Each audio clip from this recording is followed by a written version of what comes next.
বলি প্রথায় কেন পশুর গলাটাকে কেটে দেবতার সামনে উৎসর্গ করা হয়, সম্পূর্ণ দেহটা নয় কেন জানো?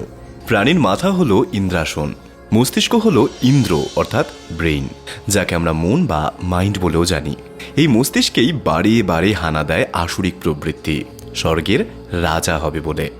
আমাদের মস্তিষ্কে মাইন্ড রূপে যখন অসুর বসে তখন দেহের প্রবৃত্তি হয় আসুরিক। কিন্তু ইন্দ্র যখন মন রূপে শুভ শক্তি নিয়ে থাকে তখনও আমাদের মাইন্ড চঞ্চল থাকে ইন্দ্রের মতোই, এবং বিপদে পড়লেই তার সকল ইন্দ্রিয় শক্তি সহযোগে চেতনা কনসিয়াসনেস অর্থাৎ শিব বিষ্ণু বা দুর্গার স্মরণ নেয় বারে বারে। আমরা জানি ইন্দ্রের শক্তি হলো বজ্র। আমাদের ব্রেন থেকে নিউরনের মাধ্যমে ইলেকট্রোকেমিক্যাল ইম্পালস বৈদ্যুতিকভাবে নিউরোট্রান্সমিটার নামক রাসায়নিক প্রক্রিয়ায় সমস্ত দেহে তরঙ্গ পাঠায়।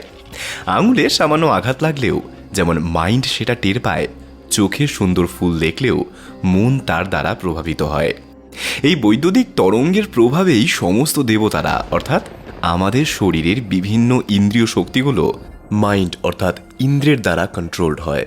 এই তরঙ্গই ব্রেন থেকে আমাদের শরীরের শির দ্বারা বেয়ে নিচে নামে এবং সারা শরীরে প্রবাহিত হয়, ঠিক যেমনটা ইন্দ্রের হাতের বজ্র, যা তৈরি হয়েছিল কি দিয়ে? দধিচির শির দ্বারা দিয়েই। শাস্ত্রে দেবতাদের মধ্যে মুখ্য একজন কর্মকর্তা হলেন অগ্নি, আর এই ইন্দ্রিয় শক্তির একজন মুখ্য হল জিহ্বা। শাস্ত্র অনুসারে অগ্নি জিহ্বা দিয়ে হবি গ্রহণ করে এবং তা সমস্ত দেবতাকে পৌঁছে দেয় শক্তিরূপে, যার স্থান হয় পেটে জঠরাগ্নি রূপে। এইভাবেই চক্ষু, কর্ণ, নাসিকা, জিহ্বা, ত্বক শক্তি পায় যজ্ঞের হবি গ্রহণের মাধ্যমে এবং তাদের কর্মক্ষমতা বাড়ে। আর এই ইন্দ্র আসনচ্যুত হলে তাতে আসুরিক শক্তি ও পশুত্ব স্থান নেয়।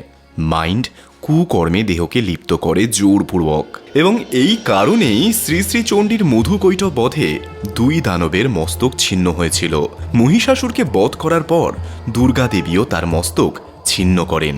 চণ্ডমুণ্ডের মস্তক ছিন্ন করেন চামুণ্ডা, এবং অম্বিকা নিশুম্ভের মস্তক ছিন্ন করেন তার বধ করার পর। তারপরেও যদি মাইথোলজিক্যাল স্টোরিগুলোকে আরো ভালো করে দেখা হয়, সুদর্শন চক্রের দ্বারা শিশুপাল, রাহু এমন অনেক অসুরের মস্তক ছিন্ন করা হয়েছে। অহংকারের প্রতীক হিসেবে গণেশের মুন্ড ছেদন করা হয়েছিল। ব্রহ্মার মস্তকও একই রকমভাবে ছিদিত হয়েছিল।